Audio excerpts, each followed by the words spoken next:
Time బాగాలేదంటే చిన్నోడు మాణిక్యవేల్ రాయితో మాట్లాడు. జనగణమన చెప్పట్లే, భరతమాతకి జై చెప్పట్లే, వందే మాత్రం చెప్పట్లే.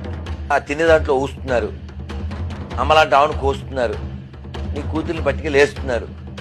అయినా నువ్వు ఇంకా బయ్య అంటావేంట్రా? కుయ్య నీ నోట్లో ఇది వెయ్య.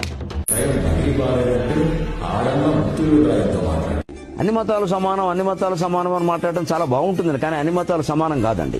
నేను మొహమాటం లేకుండా చెబుతాను. ప్రజాస్వామ్యంలో ఒక్క ఓటు ఎక్కువ వచ్చినా సరే ఒక్క ఓటు ఎక్కువ వచ్చిన వాడిని నెగ్గాడు అంటున్నారు, కానీ ఒక్క ఓటు తక్కువ వచ్చిన వాడిని నెగ్గాడు అంటలేదు కదా. మరి 130 కోట్ల జనం ఉన్న దేశంలో 100 కోట్ల జనాభా ఉన్న హిందూ మతమే పెద్ద మతం అవుతుంది కదండి. అన్ని మతాలు సమానమైన ఎలా అంటారండి?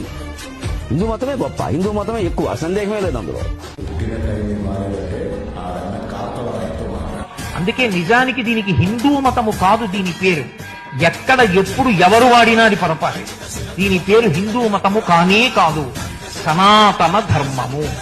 సనాతనము అంటే ఎప్పుడు ప్రారంభమో ఎవ్వరికీ తెలియనిది. పరమేశ్వరుడు ఎప్పుడున్నాడు? పూర్వజ, అన్నిటికన్నా ముందున్నాయని నువ్వు ఏది చెప్తావో చెప్పు, దానికన్నా ముందు ఆయన ఉన్నాడు.